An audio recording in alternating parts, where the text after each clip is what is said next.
Hello and welcome to the Green Business Podcast where we meet exciting climate entrepreneurs. I am Bharti. With me today are Sri Hari and Sudarshan. They are co-founders of Albatross Energetics, which offers unique proprietary solution for humidity control and also to reduce cooling costs. Albatross is 4 years old. It's incubated at IIT Bombay. They have done number of field trials, have won a number of grants, and now ready for commercial scaling. So lovely having you guys. Welcome to the show. Hi, ma'am. Thank you for having us. Yeah, lovely. So, humidity is something we have all learned to put up with, right? We all face it, and we typically don't do about it other than cribbing. So, when did you realize it was a big problem, or it was a problem that you wanted to solve, and how did you realize that? Well, when we started, we understood that because we are all mechanical engineers, we understood that air conditioning is about three things, right? One is temperature control, next is humidity control, and third is air purity control. And we understood that while temperature control is very efficient with normal air conditioners, humidity Right, control often required overcooling. So that is something right. that we had studied in our subjects as well. Acha. So that is from where we got the push to actually do something about humidity and do that energy efficiently. Hmm. Hmm. And did you like think about the market size or humidity is a pain point, but as individuals we simply put up with it, right? So did you think about the market size or who are these customers for whom it is very painful, and what are their typical budgets for solving it? Okay.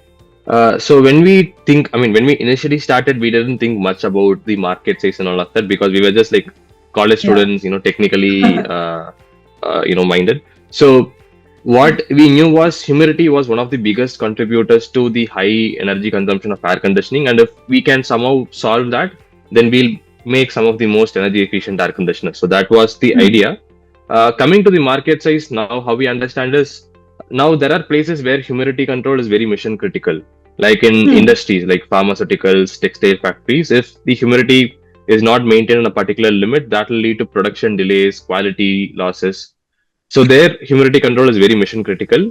From a Hmm. thermal comfort point of view as well, although we are not measuring humidity right now, humidity plays a huge role in how we perceive thermal comfort. Because, Hmm. say, at a temperature like 23 or 22 degrees centigrade, if the air is Right. very dry, then we feel more colder and we may not even Uh-huh. realize it. And if we try to increase the temperature, let's say in a very humid climate to say 25 or 26, and if the air is very humid, then we may not feel comfortable even if say the temperature is at 26. So humidity plays a very important role in thermal comfort, and since it's not measured, we just play around with only the factor that we can actually control, which is the temperature. Hmm. So going forward, the direction that we see is we would require more thermal comfort devices that also have a humidity control uh, attached to this. A point to add, uh, the in most cases, if we can only control the humidity part of our thermal comfort, we may Yeah. even be comfortable with our ceiling fans and the pedestal fans that Hmm. are kept in the room. So that way we can bring down the energy consumption of our air conditioners if we can have a mode where only the humidity is pulled out without drop in temperature. So that will Hmm. start offering massive savings in energy and the power consumption also. Hmm.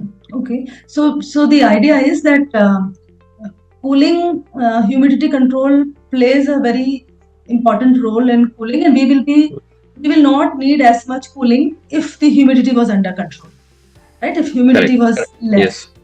less. Hmm. Okay. And for some industries it is mission critical, and for individuals also it could lead to energy savings simply because there'll be less cooling needed. Correct. Right. Okay.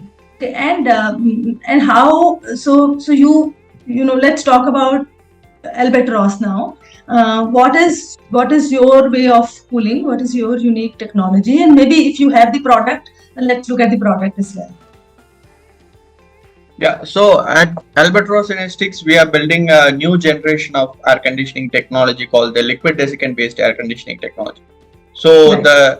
the concept of desiccants is or materials that have the ability to, they are like sponges that can soak up moisture in there. So the best example that we can take in this consideration is the silica gel sachets that come with our food products and the shoes and everything, which has the ability to soak up the moisture. But these are called the solid desiccants, which means that it is a solid material that has the ability to soak up the moisture in there. What we have developed is called the liquid desiccants, which are in liquid state but has the ability to absorb moisture from air and pull it into itself. Now, since we are shifting into liquid desiccants, we are able to bring down the energy required for regeneration, and it also offers simultaneous humidity and temperature control. So this way we are bringing down the energy consumption compared to solid desiccant systems by around 50%. Okay, so got it. There is something that controls, that absorbs the moisture, right? And there are two types of that material. It's a chemical. The desiccant is a chemical. It's a chemical liquid. Okay. And does it work with the AC or so? Do you reduce the workload on the AC, or do you have a completely new system altogether? So this system can be put up in two ways.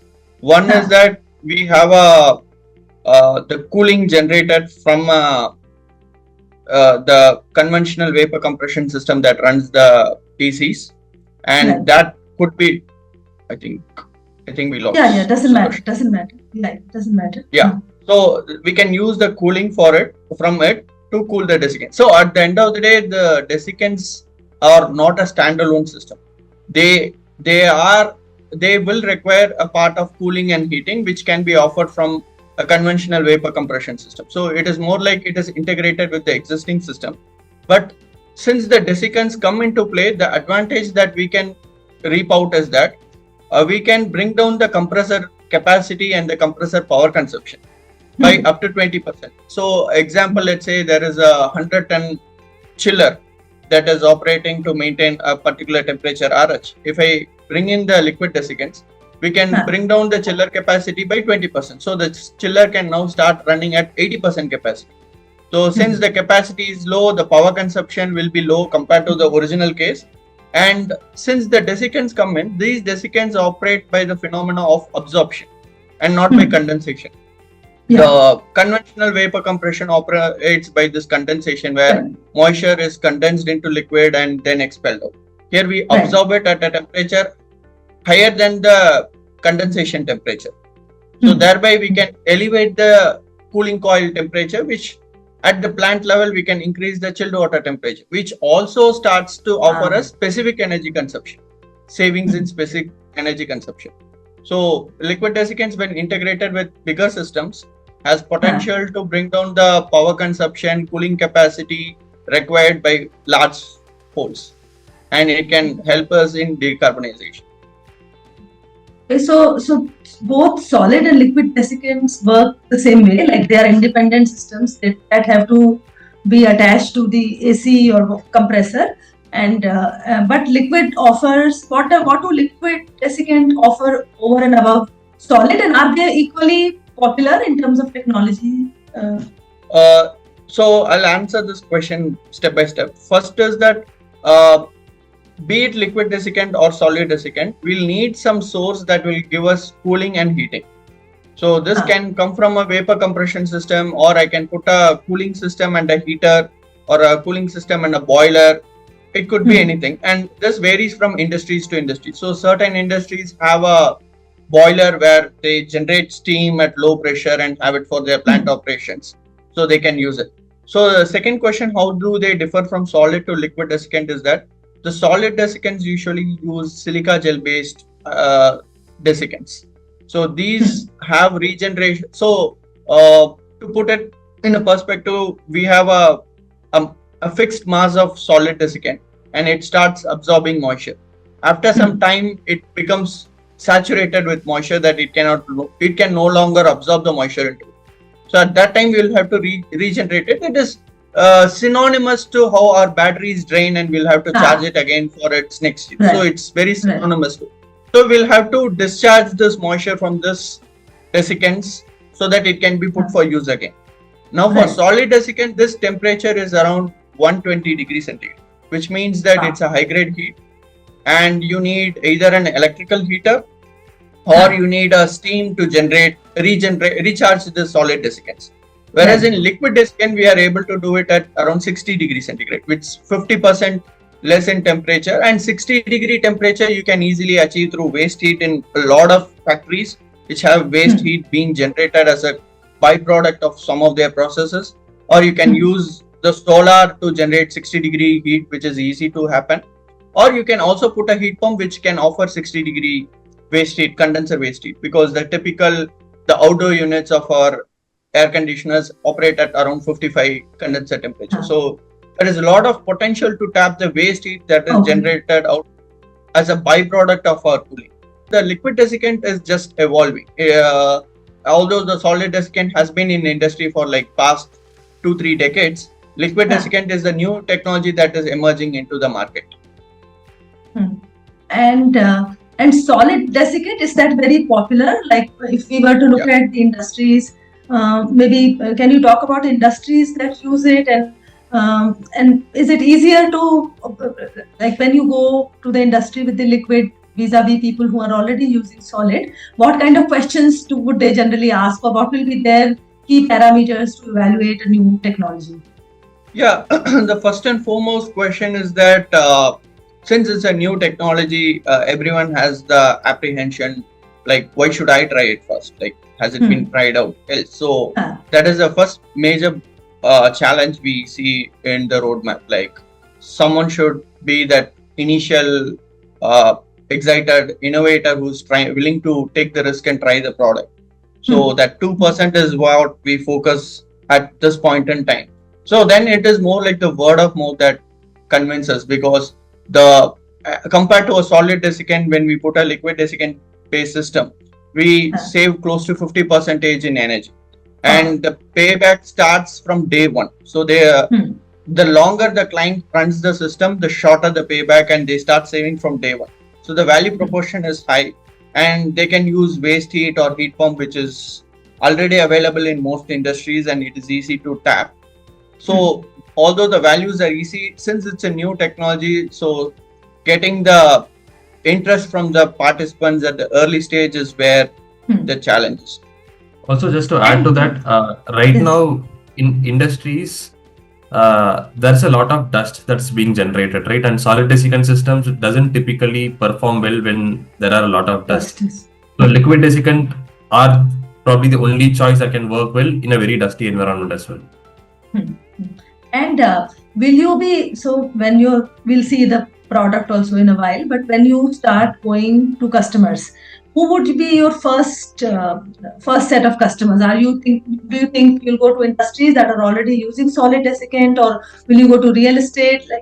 Can you talk about the order in which you plan to go to various customers? So our initial focus is industrial customers. Even within Yeah. industries, prime focus is pharmaceuticals, textiles, chemicals, and then food and Yeah. beverage. So we first Yeah. want to start with industries. Uh, Hmm. Commercial, large commercial buildings is a pretty long term, so 3 to 4 years timeline when we're looking at it. And these customers will be using AC, or they will be using, they are most likely to be using solid desiccant, is it? Correct. Uh, Yes. and you would install it at, like in terms of costing, if we were to say that people who already have a solid desiccant system, they will simply, maybe their system is aging and you are proposing that they replace theirs with yours. Is that how it's going to work? Or people who don't Yeah. have it Correct. and they install, is it?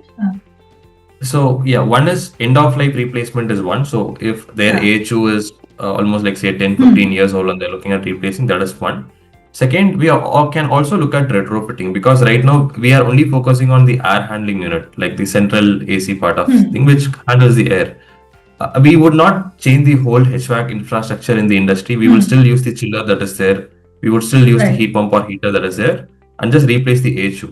So in terms of say a fresh installation, then I mean if you compare a solid desiccant to liquid desiccant, as Yeah. Srihari was telling, the payback stays from day one onwards. But if you are Right. going to an industry and replacing an AHU that's working fine, then the payback comes to 3 to 4 years. Because again, the system is already running fine and we are asking them to spend extra money on our product. Right. And that Yeah. extra money would be repaid in savings from 3 to 4 years. And the people who are not having any kind of desiccant, they would be overusing their AC, right? That's how they would be managing. So if they were to buy something like this, how much capex? Maybe you don't have to talk about, the cost as such, but maybe as percentage of their cooling cost or whatever parameter works for you. How much do they have to incur, and then they recover it in what time? Would they recover it in like 3 years? Do they worry about the capex? Are they asking you to set up a model and charge only for the savings, like many energy efficiency companies do? So usually what we have seen is industry is very cost conscious at the end of the day. And payback of less than 2 years is considered good. 2 to 4 years is still decent. Anywhere more than 4 years, it's not commercially viable. Less than 1 year is like fantastic. We are going to sell very quickly. So at the end of the day, this economic should work out, and that's also the reason why we have been focusing on industry, because with there it works out for us really well. And like I told, the payback for a retrofit is 3 to 4 years, and new installation is less than from day one onwards. It's safe. So there we have a solid commercial case, and the industries are excited. And does it work for a specific size in terms of the capacity to be cooled or to be dehumidified, or it doesn't matter? So every industry has different sizes. So the standard size that we look at is 5,000 CFM AHU. In very smaller spaces, we can go as low as 1,500 to 2,000 CFM, and in some spaces very large, it'll even run into tens of thousands of CFM. And can we see the product now?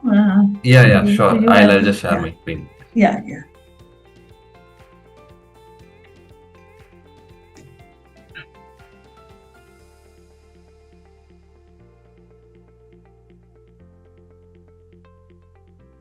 I hope you can see this. Yeah, I can. Great. So this is, I think Srihari can talk about this, because Srihari put a version lot of 0. effort into making this. Yeah, correct. This is version 0. This is version 0. Okay, yeah. So this is the benchtop AHU model that we had built in our lab here at Rahul Bajaj Building Sign. So this system has our liquid desiccant system integrated into it. So we have the fresh ambient air moving through the filters, which gets the dust and particulate filtered. Then we have the desiccant system inside it, where the cooling and the dehumidification happens and the air is given out. So this is an AHU or this is the whole AC? This looks like an AC, no?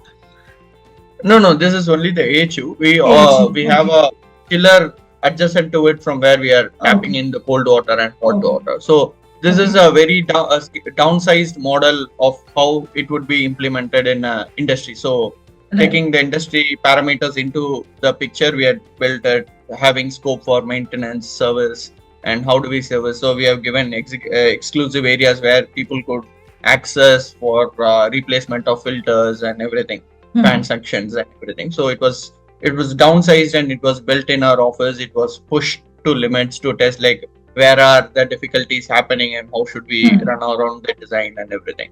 So this is like the version 1 of our HMX model. Yeah. And this is the system that we field tested at IIT Bombay. Right, and we ran this for 6 months, got data, had a lot of learnings from this, and then we decommissioned the system. And we also had some very design level, understanding and say inputs that we got from the system, and we made some design corrections in the system that went forward. I think now it's almost more than a year since we deployed the system. This system is one which I could say that there was a huge jump in terms of our learning of how to design liquid desiccant system when you're looking at industries. So that is the first field deployed system, and this is the system that I was telling you about, the deployment in Kerala. So there, how we did was we used an existing AC for doing temperature control internally, and we used our liquid desiccant system for humidity control, because in a lot of commercial buildings, this humidity load comes from fresh air entering the building to maintain good indoor air quality. Huh. So we just put our AHU to treat the fresh air so that it is Huh. cleaned, cooled, dehumidified, and then sent into the building. And inside the building now there's not a lot of humidity load and only temperature load. So again, this we did it only in this year. In May we did this deployment, and this is the deployment that we did in August. And again, this is actually a slightly larger system, close to 7 tons of cooling capacity for an Huh. industrial dehumidification and cooling application. So yeah, so that's our deployment so far. And in the industry, it has to be next to the chiller, or it can be anywhere, and it will just send the less humid air to the chiller. Is it? So it can be anywhere. So we can do Huh. the plumbing from chiller to we can put a pipeline. So here, if you see, we had placed the chiller very close to the HO itself. Huh. We had that option. But when that is not there, then what we do is the chiller would be somewhere and we'll have a pump and we'll take a pipeline to our HO and then do the plumbing. Okay. So your thing is this AHU, and then you Yeah. only design the AHU and no plans to do the chiller or the other parts of No, the no, we HVAC. are only AHO focused. Yes, yeah. And you propose to sell it as against energy saving, like charging people for the energy saved or something like that. So right now we're only looking at capital equipment sales. Energy savings is a value proposition that we offer to. Got it. And so it's been 4 years. How have you funded all of this, and what is the future plan looking like? So we have mainly been, in the initial stages, grant funded. So again, for us, we have been in the IIT Bombay incubation ecosystem through which we have been able to get a few grants to keep doing this research, because hardware takes a lot of time, requires a lot of money, especially when we are looking at larger scale products like this. Right. And we have raised close to 3 crores to date, and of which close to 1.5 crores is from grant. The other is again equity funding that has come from incubation cells and accelerators itself. So that is our funding journey so far, and a lot of it has gone into doing rigorous R&D and doing the product development. And now going forward, now that we have did a few pilot deployments, our goal is to accelerate the deployments that we do over the next year, and we're looking at a larger fundraise to optimize quality manufacturing and then do deployments. And what is the order pipeline looking like? Like, what kind of people are you talking to, and do you already have some orders? Can you talk about all of that now? So one is we are also directly talking to a few industries in the food industry, in the pharma sectors as well. Apart from that, we're also looking at a few GTM partners, like a few energy services companies, ESCOs, who are interested in delivering energy efficiency, energy savings to their users. And they are pretty interested in deploying this technology at scale in the factories that they operate. Same is the case with also like industrial HVAC consultants, heat pump manufacturing companies, where there's a lot of synergies between what we offer and what they offer. So we have quite a big pipeline. So next year we are planning to do at least 5 to 7 deployments. Mainly first 5 to 6 months, our goal is to work on the production quality optimization, and then we would actually start a deployment. And the year after that, we looked at doing even more, at least 3x more deployments than what we did this year. So yeah, lovely. And lastly, what does success look like to both of you? Where do you see Albatross in, let's say, 3 years or 4 years or whatever time horizon you can think of right now? So when we can say that our machines is there in like every industry that is there, that will be like we'll be very happy when that happens. But I mean, in terms of say some numbers that we have internally worked out for ourselves. So in the third year, when we are completing our third year, when we could reduce 10,000 metric tons of carbon dioxide emissions through our machines, and by year 5 we can reduce 1 lakh metric tons of carbon dioxide emissions through our machines, then it means that we have done a really great job with our deployment. So at the end of the day, all of it condenses it down to the carbon emissions that we are avoiding, right?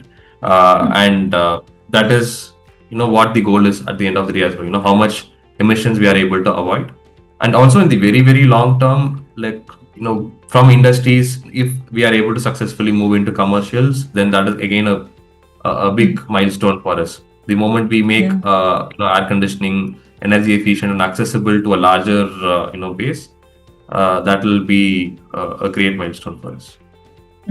Srihari, you want to say anything? What does success mean to you? I would consider like if this technology could be taken across the globe, that it was built, designed in India and it's working across the world, I would see that as the biggest source of happiness and success for me, because a lot of technologies from India doesn't conquer it across the globe. It's usually a German technology or a Japanese or an American technology that penetrates across the world. So if it is an Indian technology that can go across the world, I would see that as a bigger thing for me, at least personally. Yeah. Okay. Lovely. I think that sounds wonderful. Thank you both of you for this conversation, and look forward to seeing more of your AHUs in Hyderabad as well. So thank you. Thank you. Thank you for having me.